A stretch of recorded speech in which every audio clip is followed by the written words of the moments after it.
যদ্বৈতং ব্রহ্মপনসদি তদপশ্যতনুভা য অন্তন্তর্যামী পুরুষ ইতি সহসাংস বিভব ষড়ৈশ্বর্যপূর্ণ য ইহ ভগবান স স্বয়ময়ম ন চৈতন্যাৎ কৃষ্ণাৎ জগতি পরতত্ত্বং পরমিহ অনর্পিতচরিম চিরাৎ করুণয়া অবতীর্ণ কলৌ সমর্পয়িতুমুন্নত উজ্জ্বলরসাম সভক্তি শ্রিয়ম হরি পুরট সুন্দর দুতি কদম্ব সন্দীপিতঃ সদা হৃদয় কন্দরে স্ফুরতু বসচিনন্দনম রাধা কৃষ্ণ প্রণয় বিকৃতি হ্লাদিন শক্তিরস্মা দেকাত্মনাবপি ভুবি পুরা দেহভেদো গতৌ তৌ চৈতন্যাখ্যং প্রকটমধুনা তদ্বয়ং চৈকমাপ্তম রাধা ভাবদূতি সুবলিতম নৌমি কৃষ্ণ স্বরূপম রাধা শ্রীরাধয়া ময়ি প্রণয় মহিমা কীদৃশবানৈবা সাধ্য জেনাদ্ভুত মধুরিমা কীদৃশবা মদীয় সৌখাঞ্জস্য মদনুভবত কীদৃশং বেতি লোভা তদ্ভাবাঢ্য সমজনি শচিগর্ভ সিন্ধু হরিন্দু বন্দে অহম শ্রীগুরো শ্রীযুতপদকমलं শ্রীগুরুन् বৈষ্ণবাंश्च শ্রীরূপं সাগ্রজাतं सहगण रघुनाथान्वितं तं सजीवं साद्वैतं सावधूतं परिजनसहितं कृष्णचैतन्यदेवं श्रीराधाकृष्णपादान् सहगण ललिता श्रीविशाखान्वितांश्च नमो विष्णुपादाय कृष्णप्रेष्ठाय भूतले श्रीमते भक्तिवेदान्त स्वामिनिति नामिने नमस्ते सारस्वते देवे गौरवाणी प्रचारिणे निर्विशेष शून्यवादी पाश्चात्यदेशतारिणे जय श्री कृष्ण चैतन्य प्रभु नित्यानंद श्री अद्वैत गदाधर शिवासादि श्री गौर भक्तबिंद हरे कृष्ण कृष्ण कृष्ण हरे हरे हरे राम राम राम हरे हरे। शुद्धि भक्त मंडली आमरा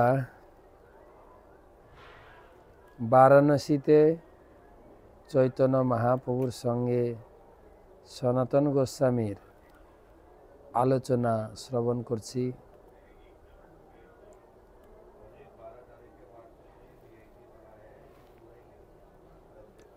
तो आमादेर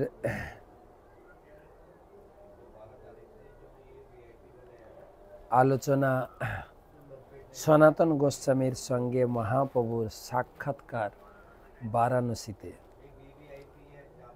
तो महाप्रभु तिनी प्रयाग माघ स्नान करे तिनी रूप गोस्वामी के तिनी भगवत तत्व कृष्ण तत्व रस तत्व भगवत तत्व प्रांत सब शिखाइला प्रभु भागवत सिद्धांत शिखिয়েছেন। तारपरे तिनी वाराणसी गेছেন और सनातन गोस्वामी तिनी सेई होसेन शाहेर कारागार थेके राज कारागार थेके मुक्त हये वाराणसीते महाप्रभुर संगे मिलित हयेছেন। महाप्रभु ताके आलिंगन करছেন और सनातन संकोच बोध करছেন जे प्रभु आमाके आलिंगन करबेन ना, आमी म्लेच्छ जाति म्लेच्छ संगी आमाके आलिंगन करबेन ना। तो तखन महाप्रभु जोर करे आलिंगन करेছেন, पाशे बसेছেন। महाप्रभु बोलছেন तोमा देखी तोमा स्पर्शी गाई तोमार गुण সর্বেন্দ্রিয় ফল এই শাস্ত্র নিরূপণ। হ্যাঁ, তোমাকে স্পর্শ করলে, তোমার গুণগান করলে, তোমাকে দর্শন করলে সব ফল পেয়ে যাও। বৈষ্ণব পদকর্তাও গিয়েছেন, সর্ব বাঞ্ছা সিদ্ধি হয়, যমবন্ধ ছুটে, জগতে দুর্লভ হইয়া, প্রেম ধন লুটে। সর্ববাঞ্ছা সিদ্ধি হয়, বৈষ্ণবের দর্শন, বৈষ্ণবের স্পর্শন, বৈষ্ণবের মুখে হরিকথা শ্রবণ জীবনের সর্বসিদ্ধি প্রদান করে। মহাপ্রভু বলছেন সর্ব ইন্দ্রিয় ফল এই শাস্ত্র নিরূপণ। তো এই পর্যন্ত আমরা পড়েছিলাম। আজকে সেখান থেকেই আমরা আলোচনা করব। সর্বপ্রথমে সকলকে জানাই কৃষ্ণ প্রীতি শুভেচ্ছা। গতকালকে আপনারা নিত্যানন্দ প্রভুর কথা শুনেছিলেন। নিত্যানন্দ প্রভুর কথা সমুদ্রের মতো, চৈতন্য ভাগবতে বৃন্দাবন দাস ঠাকুর যা দিয়ে গেছেন, যদি সম্ভব হয় আমাদের চৈতন্য ভাগবত গ্রন্থ প্রকাশিত হয়েছে, মাঝখানে বেশ কিছুদিন ছিল না, নতুন আকারে প্রকাশিত হয়েছে, পড়ার সুযোগ পেলে পড়বেন। আলোচনা শুরু করার পূর্বে গুরুদেবের চরণে প্রণিপাত করে তার আশীর্বাদ ভিক্ষা করি। নম ওং বিষ্ণু পাদায় কৃষ্ণ প্রেষ্ঠায় ভূতলে শ্রীমতে জয় পতাকা স্বামী নীতি নামিনে। নম আচার্য পাদায় নিতাই কৃপা প্রদায়িনে গৌর কথা ধামদায় নগর গ্রাম তারিণে। শুরু করছি আজকে চৈতন্য চরিতামৃত মহাকাব্য বিংশতি পরিচ্ছেদের 61তম বা 60তম শ্লোক থেকে আমরা শুরু করছি। তোমা দেখি তোমা স্পর্শে গাই তোমার গুণ, সর্ব ইন্দ্রিয় ফল এই শাস্ত্র নিরূপণ। অক্ষণ ফলম তাদৃশ দর্শনম হি, তনো ফলম তাদৃশ গাত্র সঙ্গ, জিভা ফলম তাদৃশ কীর্তনম হি, সুদুর্লভা ভাগবতা হি লোকে। হে বৈষ্ণব, আপনার মতো ব্যক্তিকে দর্শন করাই চক্ষুর সার্থকতা, আপনার মতো ব্যক্তির অঙ্গ স্পর্শ করাই শরীরের সার্থকতা, আপনার মতো ব্যক্তির গুণ কীর্তন করাই জিভার সার্থকতা। কেননা এই জগতে ভগবানের শুদ্ধ ভক্তকে পাওয়া অত্যন্ত দুর্লভ। এত কহি কহে প্রভু শুন সনাতন, কৃষ্ণ বড় দয়াময় পতিত পাবন, মহারৌরব হইতে তোমা করিলা উদ্ধার, কৃপার সমুদ্র কৃষ্ণ গম্ভীর অপার। মহাপ্রভু বলছেন, সনাতন, কৃষ্ণ বড় দয়াময়, তোমাকে মহারৌরব রূপ সেই নরক বিষয় থেকে বের করে আমি তোমার সঙ্গ লাভ করেছি। মহারৌরব হইতে তোমা করিলা উদ্ধার, কেননা কৃপার সমুদ্র কৃষ্ণ গম্ভীর অপার। কৃষ্ণের কৃপা আমরা এইভাবে অনুভব করতে পারি যেভাবে মহাপ্রভু বর্ণনা করছেন। আর সত্যি কৃষ্ণের করুণা না হলে আমরা ভক্তি পেতাম কি করে? নিত্যানন্দ প্রভুর এত বড় জন্মতিথি আলোচনা করলাম বা অনুষ্ঠান করলাম, 1 মাস ধরে কুম্ভে অবস্থান করে কুম্ভের মহিমা কীর্তন, শ্রবণ কীর্তন, প্রচার, সাধুসঙ্গ, প্রসাদ, সে অপূর্ব। এসব কৃষ্ণের করুণা ছাড়া হয় না। প্রভুপাদ তাৎপর্য লিখছেন, ভগবদ্গীতার 8ম অধ্যায় 61তম শ্লোকে বলা হয়েছে, ঈশ্বর সর্বভূতানাং হৃদ্যেশ অর্জুন তিষ্ঠতি। কৃষ্ণ সকলের হৃদয়ে বিরাজ করে, অত্যন্ত গভীরভাবে ভক্তকে পরিচালিত করেন। তিনি যে কিভাবে কার্যকলাপ করেন তা কেউ বুঝতে পারে না। কিন্তু কেউ যদি নিষ্ঠা সহকারে ভক্তিভরে ভগবানের সেবা করেন, তখন তিনি এমনভাবে তাকে সাহায্য করেন যে ভক্ত বুঝতেই পারে না কিভাবে সব কিছু হচ্ছে। ভক্ত যদি ভগবানের সেবা করতে বদ্ধপরিকর হন, তাহলে ভগবান সর্বদা তাকে সাহায্য করতে প্রস্তুত থাকেন। দদামি বুদ্ধি যোগম তম যেন মাম উপজানতিতে। শ্রী চৈতন্য মহাপ্রভু সনাতন গোস্বামীকে বললেন, ভগবান বড় দয়াময়। সনাতন গোস্বামী ছিলেন মুসলমান নবাব হোসেন শাহের মন্ত্রী। তখন তাকে সবসময় বিষয়াসক্ত মানুষদের সঙ্গ করতে হতো, বিশেষ করে মাংসাহারী মুসলিমদের। যদিও তিনি অন্তরঙ্গভাবে তাদের সঙ্গে মেলামেশা করতেন, কিন্তু কৃষ্ণের কৃপার প্রভাবে সেই সঙ্গ তার কাছে অপ্রীতিকর বলে মনে হয়েছিল। তাই তিনি সব সঙ্গ পরিত্যাগ করেছেন। সে সম্বন্ধে শ্রীনিবাস আচার্য প্রভু বলেছেন, তক্তা তরুণমশেষ মণ্ডল প্রতিশ্রেণীম সদা তুচ্ছবৎ। শ্রীকৃষ্ণ সনাতন গোস্বামীকে এমনভাবে জ্ঞানের আলোক প্রদান করেছিলেন যে তিনি উচ্চ রাজমন্ত্রীর পদ পরিত্যাগ করতে সক্ষম হয়েছিলেন। বড় বড় মণ্ডলী, রাজসভাতে যার মিটিং হতো, কৃষ্ণ দয়া করে সেই বিষয় থেকে তোমাকে উদ্ধার করেছেন। আর কি করেছেন? তার জাগতিক পথকে তুচ্ছ বলে মনে করে সনাতন গোস্বামী ভিক্ষুকের বৃত্তি অবলম্বন করতে প্রস্তুত হয়েছিলেন। সনাতন গোস্বামীর কার্যকলাপের প্রশংসা করে চৈতন্য মহাপ্রভু তাকে এইভাবে কৃপা করার জন্য কৃষ্ণের মহিমা কীর্তন করেছেন। প্রত্যেকটা কাজে কৃষ্ণকে আপনাকে জুড়তে হবে। জীবনে কিছু ভালো আসুক, জীবনে কিছু সুখ আসুক, জীবনে কিছু দুঃখ আসুক, সুখ এলো কৃষ্ণের কৃপা, দুঃখ এলো কৃষ্ণের কৃপা। আমরা কখন কোনো সুখটা গ্রহণ করি, আর সুখের সময় কৃষ্ণকে সুনাম দিই না। কৃষ্ণ আবার কি, আমি নিজে করে পেয়েছি। আর দুঃখের সময় কৃষ্ণের উপরে দোষারোপণ করি, এত ভজন করে কি লাভ, কৃষ্ণ কৃপা করলো কই না। সুখ দুঃখের পিছনে কৃষ্ণেরই হাত, আমার কর্মফলের হাত। তবে যদি জীবনে কখনো দুঃখ আসে কখনো না, দুঃখ আসে, ভক্ত সেটাকে প্রতিকূলভাবে নেন না, অনুকূলভাবে নেন। কৃষ্ণ তোমার কি করুণা, তোমার করুণা না হলে জীবনে আরো বেশি দুঃখ ছিল, অল্পের ভিতরে পেরিয়ে গেলাম। তো মহাপ্রভু বলছেন, কৃষ্ণ করুণা করে তোমাকে সেই বড় রাজপদের অহংকার, রাজপদের মর্যাদা থেকে তোমাকে কেড়ে আমার সঙ্গে পৌঁছেছে।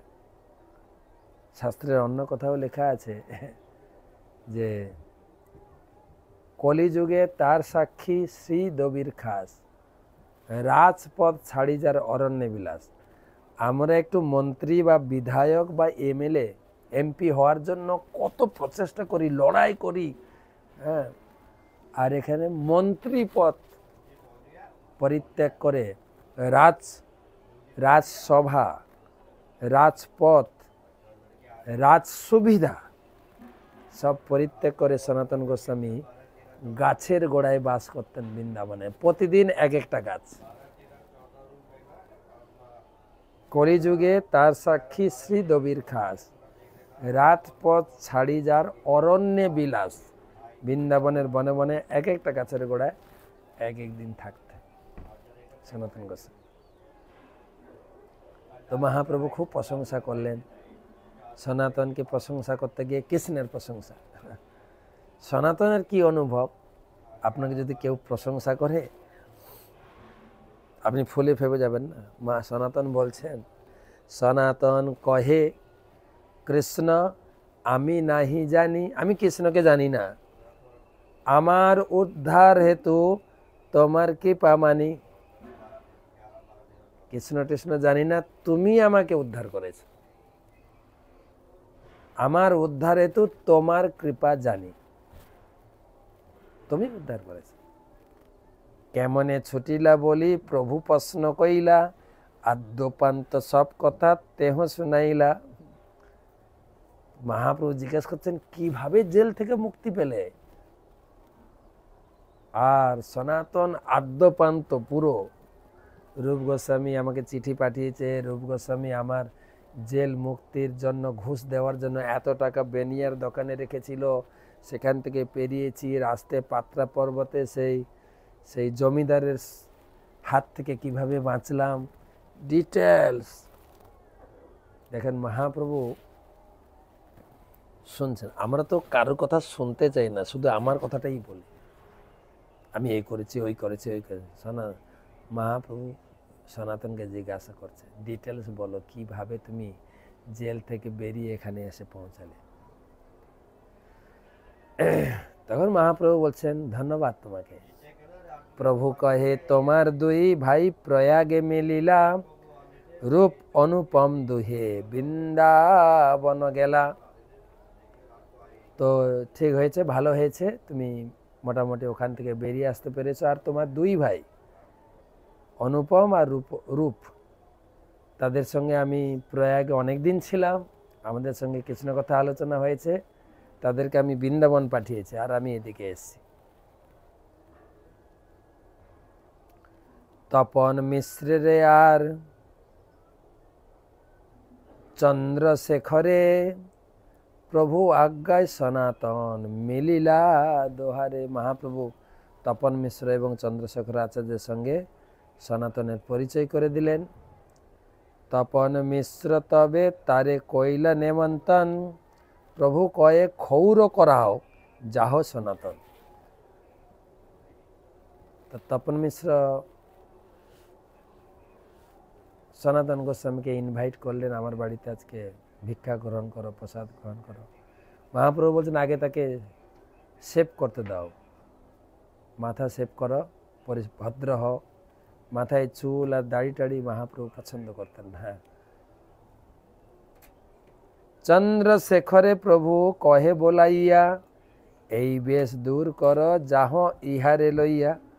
চন্দ্রশেখরকে বললেন তোমার বাড়িতে নিয়ে যাওয়ার আগে তুমি একে শেভ করাও, কাপড় চেঞ্জ করাও, ভদ্র করাইয়া তারে গঙ্গা স্নান করাইল, শেখর আনিয়া তারে নতুন বস্ত্র দিল। তো চন্দ্রশেখর আচার্য তাকে নিয়ে গিয়ে মাথা মুন্ডন করালেন, দাড়ি শেভ করালেন, গঙ্গাতে স্নান করিয়ে নতুন বস্ত্র পরিয়ে তিলক টিলক করিয়ে হাজির। ভদ্র করাইয়া, ইয়া ভদ্র করে, ভদ্র, এটা ভদ্র। হ্যাঁ, প্রভুপাদ লিখছেন এই শ্লোকে ভদ্র করাইয়া কথাটি তাৎপর্যপূর্ণ। লম্বা চুল ও দাড়ি থাকার ফলে সনাতন গোস্বামীকে মুসলমান দরবেশের মতো লাগছিল। সনাতন গোস্বামী এই রূপ চৈতন্য মহাপ্রভু ভালো লাগেনি, তাই তিনি চন্দ্রশেখরকে বলেছিলেন তাকে মাথা মুন্ডন করিয়ে ভদ্র করাতে। কেউ যদি কৃষ্ণ ভাবনামৃত আন্দোলনে থাকতে চায় তাহলে তাকেও চুল দাড়ি কামিয়ে এইভাবে ভদ্র হতে হবে। চৈতন্য মহাপ্রভু অনুগামীরা লম্বা চুল রাখা পছন্দ করেন না। সে চৈতন্য মহাপ্রভুর কৃপায় সনাতন গোস্বামী মহারৌরব নামক নরক থেকে উদ্ধার লাভ করেছিলেন। যারা জীবিকা নির্বাহের জন্য জীব হত্যা করে তারা মহারৌরব নামক নরকে গমনপূর্বক ভয়ঙ্কর দুঃখ কষ্ট ভোগ করে থাকে। এ সম্পর্কে শ্রীমদ্ ভাগবতমে পঞ্চম স্কন্ধে ১৬ অধ্যায়ের ১০ থেকে ১২ শ্লোকে নরকের বর্ণনা রয়েছে। তো সনাতনের মাথা শেভ, নতুন কাপড় পরানো হলো। সেই বস্ত্র সনাতন না কইল অঙ্গীকার, শুনিয়া প্রভুর মনে আনন্দ অপার। সনাতনকে নতুন কাপড় দেওয়া হয়েছে পরার জন্য, সনাতন গ্রহণ করছে না, বলছে না আপনার পুরানো কাপড় দেন আমি পরব, আপনাদের পুরানো কাপড় প্রসাদী বস্ত্র দেন পরব। মহাপ্রভু শুনে আরো আনন্দ পেয়েছেন, বৈরাগী। সেই বস্ত্র সনাতন না কইল, নতুন বস্ত্র সনাতন গ্রহণ করলেন না।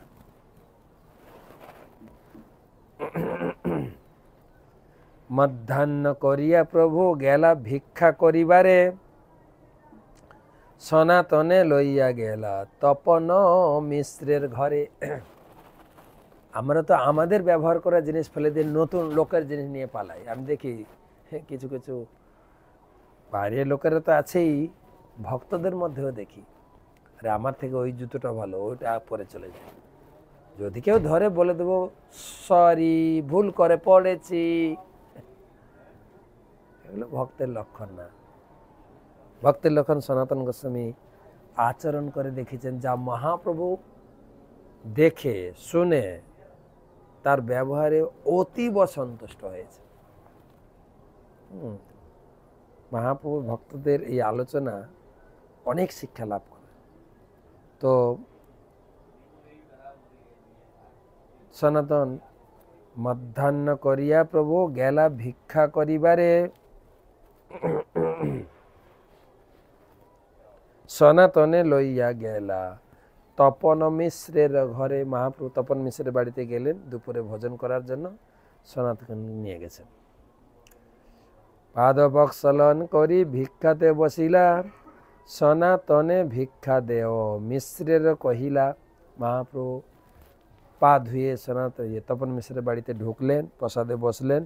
মহাপ্রভু বললেন সনাতনের জন্য আর একটা প্লেট করো।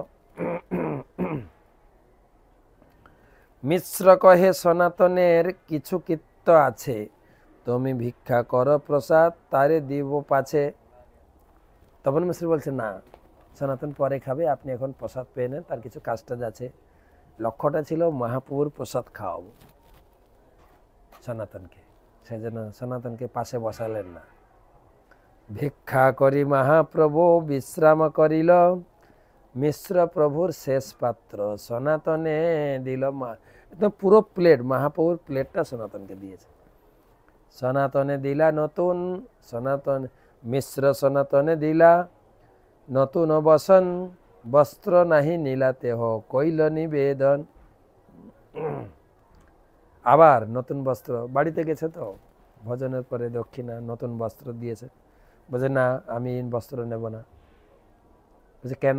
তখন সনাতন বলছেন মোরে বস্ত্র দিতে যদি তোমার হয় মন, নিজ পরিধান এক দেহ পুরাতন। যদি আমাকে বস্ত্র দিতে হয়, ইচ্ছা হয়, আপনার একটা ব্যবহার করা পুরানো বস্ত্র দিন, নতুন বস্ত্র আমি পরব না। তবে মিশ্র পুরাতন এক ধুতি দিল, তেহ দুই বহির্বাস কৌপিন করিল।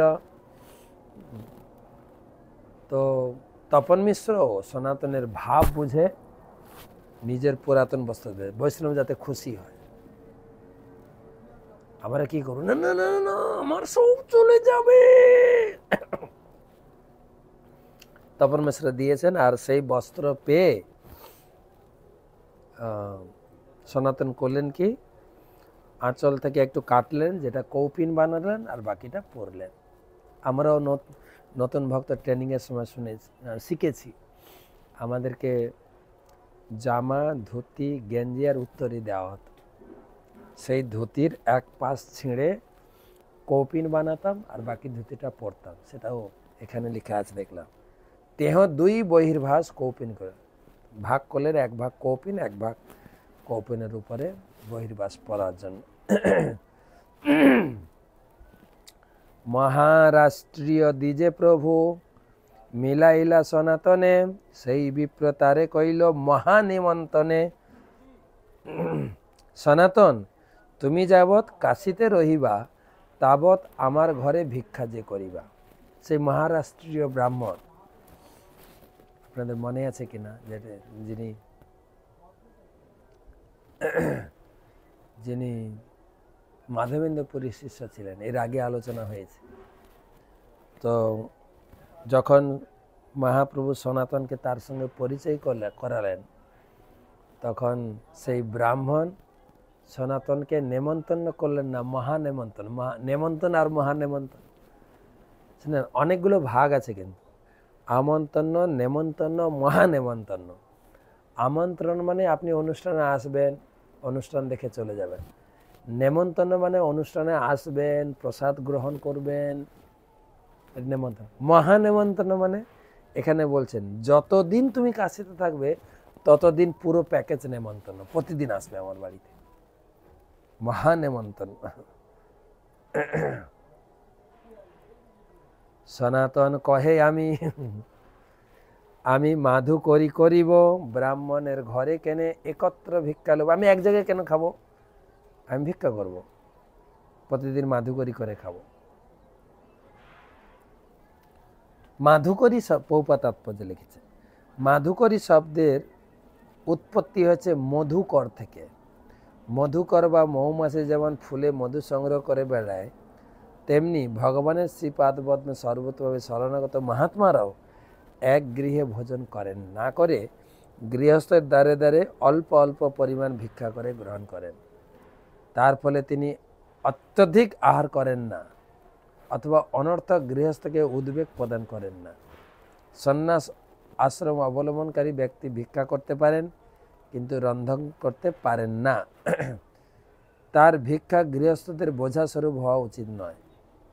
মাধুকরী করার পন্থা বাবাজিদের অর্থাৎ পরমহংসদের মহাত্মাদের অবশ্যই অনুশীলন করা উচিত। এই পন্থা এখনো বৃন্দাবনে প্রচলিত রয়েছে।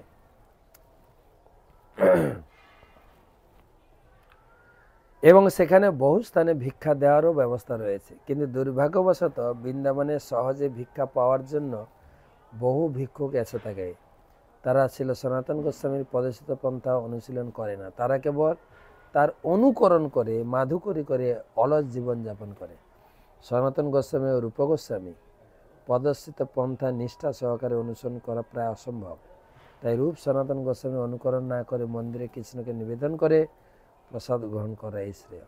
যুক্ত আহার বিহারস্য যুক্ত চেষ্টস্য কর্মসু যুক্ত স্বপ্নাববোধস্য যোগ ভবতি দুঃখ। যিনি পরিমিত আহার করেন, বিহার করেন, কর্ম করেন, নিদ্রা যান, এইভাবে অনুশীলন করে দুঃখ কষ্ট থেকে মুক্ত হন। আদর্শ সন্ন্যাসী কঠোরভাবে গোস্বামীদের প্রদর্শিত পন্থা অনুসরণ করেন। সনাতনের বৈরাগ্য প্রভুর আনন্দ অপার, ভোট কম্বল পানে প্রভু চাহে বার বার। সনাতনের এই বৈরাগ্য দেখে আর শুনে মহাপ্রভু খুব খুশি। কিন্তু একটা কথা ছিল, সনাতন যখন বারাণসীতে আসে তার ভগ্নিপতি তাকে একটা ভোট কম্বল মানে একটা দামি কম্বল দিয়েছিলেন। আর সে তো মন্ত্রী ছিল, তার তো রাজকীয় পোশাক আশাক চাল চলনের অভ্যাস আছে না, তো সেই ভোট কম্বলটা কাঁধে আছে। মহাপ্রভু সনাতনকে তাকাতে গিয়ে ওর কম্বলের দিকে তাকায়। তখন সনাতন বুঝতে পেরেছিলেন, সনাতন তো মন্ত্রী ছিল না, ইঙ্গিতে সব কিছু বুঝতে পারে। পণ্ডিত বুঝে ইঙ্গিতে, ভাবুক বুঝে ভঙ্গিতে, মূর্খে বোঝে কিলেতে। মূর্খকে মুখে বললেও হয় না, দেখালেও হয় না, কিলিয়ে কিলিয়ে পিটিয়ে পিটিয়ে শেখাতে লাগে। ভাবুক বুঝে ভঙ্গিতে, পণ্ডিত বুঝে ইঙ্গিতে, মূর্খ বুঝে কিলেতে। তো সনাতন গোস্বামী তো ভঙ্গি এবং পণ্ডিত ছিলেন। তিনি বুঝতে পেরেছেন মহাপ্রভুর এই কম্বলটা আমার গায়ে আছে, ওটা পছন্দ হয়নি। সনাতন জানিল এই প্রভুরে না ভাই, ভোট ত্যাগ করিবারে চিন্তেলা উপায়। এই দামি কম্বলটি মহাপ্রভুর মনে পছন্দ হয়নি, আমি এটাকে কিভাবে চেঞ্জ করতে পারি। এত চিন্তি গেলা গঙ্গায় মধ্যাহ্ন করিতে, এক গৌড়িয়া কাঁথা ধুইয়া দিয়াছে শুকাইতে।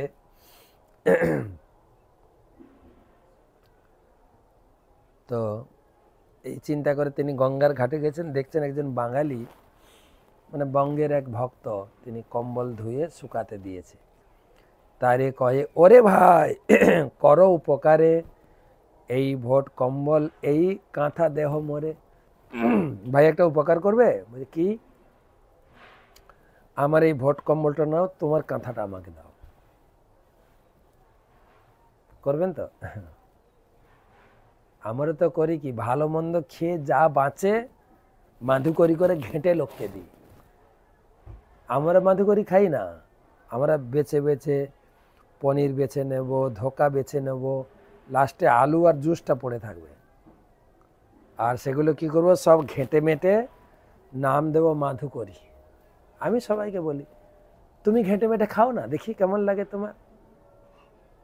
আমরা ভালো ভালো জিনিস গ্রহণ করে নেব, হ্যাঁ, যা পড়ে থাকবে লোকের জন্য। সব ক্ষেত্রে দেখা যায়।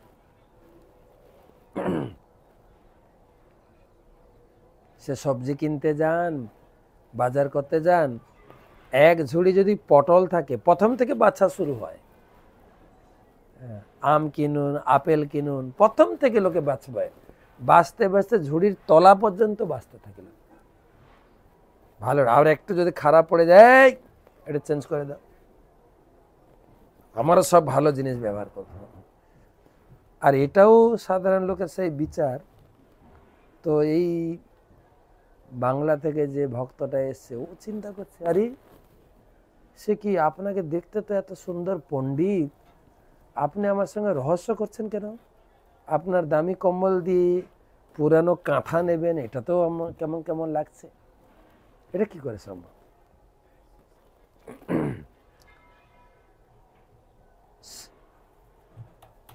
তো মহাপ্রভু বলছেন, সরি, সনাতন বলছেন, তারে কহে ওরে ভাই কর উপকারে, এই ভট কম্বল লইয়া এই কাঁথা দেহ মরে, সেই কহে রহস্য করো প্রামাণিক হইয়া, বহুমূল্য ভোট দিবা কেন কাঁথা লইয়া? রহস্য করার জায়গা হয়ে পাও না, দেখতে তো পণ্ডিতের মতো, আমার সঙ্গে তাচ্ছিল্য, আমি গরিব বলে আমার সঙ্গে তাচ্ছিল্য করছেন? হ্যাঁ, দেখতে তো পণ্ডিতের মতো, ব্যবহার ভালো করুন। এ তো বিশ্বাস করতেই পারছে না যে দামি কম্বল দিয়ে ছেঁড়া কাঁথা নেবে। তো সনাতন বলছেন, তেহ কহে রহস্য নহে, কহে কহি সত্যবাণী, আমি রহস্য করছি না, আমি সত্যি কথা বলছি। ভোট লহ তুমি দেহ মোরে কাঁথা খানি, এই ভোট কম্বলটা নিয়ে আমাকে তোমার কাঁথা দাও, আমি রহস্য করছি না। এত বলি কাঁথা লইল ভোট তারে দিয়া, গোসাইর ঠাই আইলা কাঁথা গলে দিয়া। এত বলার পরে তিনি নিজের ভোট কম্বলটা দিয়ে তার কাঁথা নিয়ে মহাপ্রভুর সামনে চলে এলেন। মহাপ্রভু বলছেন, প্রভু কহে, ইহা আমি করিয়াছি বিচার, বিষয় রোগ খণ্ডাইল কৃষ্ণ যে তোমার, সেকেনে রাখিবে তোমার শেষ বিষয় ভোগ, রোগ খণ্ডি সব বৈদ্য না রাখে শেষ রোগ। মহাপ্রভু বললেন, বুঝতে পারলাম, দারুণ, কৃষ্ণ তোমার শেষ রোগটাও নিরাময় করে দিলেন। কৃষ্ণ এত কিছু তোমাকে বিষয় রোগ থেকে বাঁচিয়েছেন, লাস্টে দামি কম্বলটা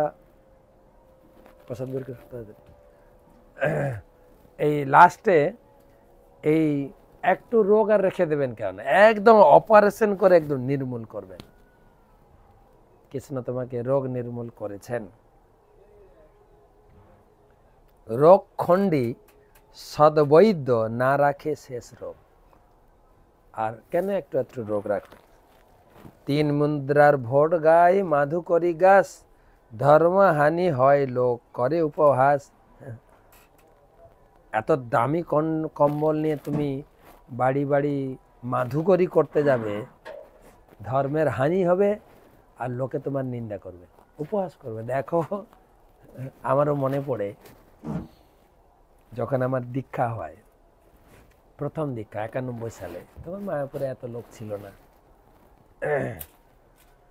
তো দীক্ষার পরে তো সবার অনুভব আছে, দীক্ষার পরে ভিক্ষা করতে হয়। তো আমি ভিক্ষা করতে করতে মায়াপুর মন্দির থেকে, আমাদের মন্দির থেকে বেরিয়ে গোটা রাস্তা ভিক্ষা করতে করতে জগন্নাথ মন্দির, আমাদের রাজাপুর জগন্নাথ মন্দির পর্যন্ত গেছি। দুই পাশে যত বাড়ি আছে, হিন্দু মুসলমান যত বাড়ি আছে, সব বাড়ি ভিক্ষা করে করে গেছি। আর মুসলিম পাড়াতে তারা বলছে, আরে ছেলেটাকে দেখতে তো খুব ভালো, হ্যাঁ মনে হচ্ছে লেখাপড়া জানে, ভিক্ষা করছে কেন বুঝি না তো। যারা ভিক্ষা করে তাদের একটা দেখতে খুঁজতে গেলে উস্কো থাকে না, ভিক্ষা করছে কেন? তখন তাদের মধ্যে কিছু লোক বলছে, আরে আরে কালকে জয় পতাকা মহারাজ দীক্ষা দিয়েছেন, তাদের নিয়ম আছে যে দীক্ষা পাওয়ার পরে ভিক্ষা করতে হয়। তো এখানেও মহাপ্রভু বলছেন তোমার গায়ে ভোট কম্বল থাকবে আর তুমি ভিক্ষা করবে, লোকে উপহাস করবে না? তুমি যে ভোট কম্বলটা ছেড়ে দিয়েছ, আমি খুব খুশি হয়েছি। গোসাই কহে যে খণ্ডিল কুবিষয় ভোগ, তার ইচ্ছায় গেল মোর শেষ বিষয় রোগ। সনাতন গোস্বামী বললেন যিনি আমাকে বিষয় গর্ত থেকে উদ্ধার করেছেন তিনি আমাকে এই শক্তি দিয়েছেন, তোমারই সব শক্তিতে সব কিছু হচ্ছে। পূর্বে জয়ছে রায় পাশে প্রভু প্রশ্ন কইলা, তার শক্তে রামানন্দ তার উত্তর দিলা। ইহা প্রভুর শক্তে প্রশ্ন করে সনাতন, আপনে মহাপ্রভু করে তত্ত্ব নিরূপণ। তো এখন আলোচনার প্রসঙ্গে আসছে। আলোচনা আজকে আমরা শুরু করব না। এখানে কবিরাজ গোস্বামী বলছেন রামানন্দ রায় যেরকম মহাপ্রভুর প্রশ্নের উত্তর দিয়েছিলেন, ঠিক সেইভাবে এখানে সনাতন প্রশ্ন করবেন। আর রামানন্দ রায় উত্তর দিয়েছিলেন কিভাবে? মহাপ্রভুর কৃপায়, মহাপ্রভুর শক্তিতে মহাপ্রভুর প্রশ্নের উত্তর দিয়েছিলেন। ঠিক সেই রকম আজকে মহাপ্রভুর কৃপায় সনাতন প্রশ্ন করবেন। সনাতনের ভিতরে সেই অনুপ্রেরণা ভগবান চৈতন্য মহাপ্রভু জাগিয়েছেন যে এই ধরনের প্রশ্ন করো, আমি তাহলে সারা জগতের কল্যাণের জন্য উত্তর দেব। যেরকম গঙ্গা ত্রিজগৎকে পবিত্র করে, স্বর্গ মর্ত্য পাতাল, সেরকম এই শাস্ত্রের আলোচনা তিন জগৎকে পবিত্র করে। তিন ধরনের মানুষকে, প্রশ্নকর্তা, উত্তরকর্তা আর পরবর্তীকালে আমরা যারা পড়ছি শুনছি। তো সেই জন্য এখানে কবিরাজ গোস্বামী বলছেন পূর্বে জয়ছে রায় পাশে প্রভু প্রশ্ন কইলা। মহাপ্রভু প্রশ্ন করেছিলেন, রামানন্দ রায় উত্তর দিয়েছেন। রামানন্দ রায় উত্তর দিয়েছেন মহাপ্রভুর শক্তিতে। ঠিক এখানেও সেই রকম সনাতন প্রশ্ন করবেন মহাপ্রভুর অনুপ্রেরণায় অন্তর থেকে, আর মহাপ্রভু উত্তর দেবেন। সেটা আমরা কালকের আলোচনা করব। আজকে অনেক রাত হয়ে গেছে, অনেক দূর চলে এসেছি, কলকাতা ছেড়ে বৃন্দাবনে। হ্যাঁ, নিত্যান্ন কি বলে, আবার এই ক্লাস শেষ করে আবার দৌড়াবো কলকাতার দিকে। গতকালকে নিত্যানন্দ তেরাদশী করে বৃন্দাবনে চলে এলাম, এখন বৃন্দাবন থেকে আবার দৌড়াবো এখন কলকাতায়। আজকে রাত্রের ভিতরে পৌঁছাতে হবে বা কালকে ভোরে পৌঁছাবো জানি না। কালকে দক্ষিণ বারাসাত, পারুইপুর দক্ষিণ বারাসাতে অনুষ্ঠান আছে, তাই এখানে রাখছি। 2 মিনিট আগে শেষ করছি। গীতার স্কোর, যারা যারা গীতা দান করেছেন, এখনও গীতা দান চলছে। রুনু মণ্ডল 1টি গীতা জলপাইগুড়ি থেকে, সমীর মাইতি 4টি গীতা মেদিনীপুর থেকে, মনমোহন শীল 6টি গীতা নদিয়া থেকে, রাজীব কুমার খান 1টি গীতা মেদিনীপুর থেকে, সৌম্য কৌশলা দেবী দাসী 1টি গীতা গুরগাঁও দিল্লি থেকে, বিশ্বজিৎ ঘোষ তার গ্রুপ থেকে 40টি গীতা এসছে।